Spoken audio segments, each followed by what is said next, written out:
tila naging hulog ng langit sa ilang mga artista at kilalang mga tao sa ating lipunan ang pagbubuhay sa pagsampa ng kaso at para ma-impeach si Vice Presidente Sara Duterte. At para sa ilan sa mga libo-libong mga solid DDS supporters ay isa itong dagok para sa political advocacy ng Pilipinas kung saan nakikita nila ang patuloy na paninira di umano kay VP Sara Duterte para pigilan ang pagtakbo nito sa pagkapangulo sa darating na 2028 presidential election. Isa na rito ang kabogabol star na si Vice Ganda na para sa kanya ito na ang tamang panahon para lipulin ang mga salot sa lipunan at patuloy na sumisira sa imahe ng Pilipinas at maging sa patuloy na pagbagsak ng ekonomiya at sa estado ng mga nakararaming Pilipino na patuloy na dumadanas ng kahirapan at pangaaping politikal dahil sa mga naghari-hariang mga tao sa ating gobyerno.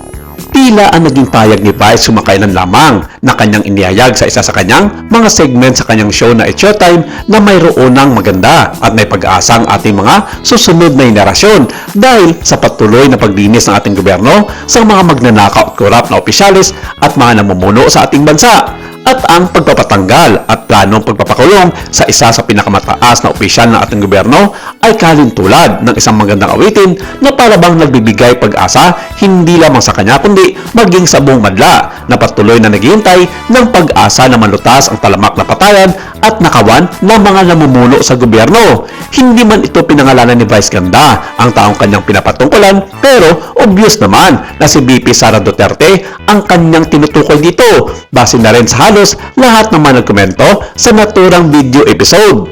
Kumakailan lamang kasi na magsampa ng plunder at graft complaint si dating Senador Antonio Sonny Trillanes at mga miyembro ng civil society group laban kay Vice President Sara Duterte dahil sa umano'y maling paggamit ng confidential funds na kanyang opisina at iba pang anomalya sa panahon ng kanyang panunungkulan bilang Education Secretary at Davao City Mayor. Sa isang payag na inilabas sa media sa panahon ng pagsasampa, ipinaliwanag ng tagapagtatag ng TSM na si Jocelyn Marie Acosta na ang bagong inihain na reklamo ay batay sa isang mas naunang kaso na kinasasakutan na umano'y maling paggamit ng mga confidential na pundo na isinumite ng mga grupo ng civil society noong December 2025. Aniya, ang bagong reklamo ay sumasaklaw sa mga umano'y irregularidad noong termino ni Duterte bilang kalihim ng Department of Education at bilang alkalde ng Davao City, kabilang ang mga payag na nakatanggap siya ng pera mula sa mga individual na naugnay sa kalakalan ng ilegal na droga.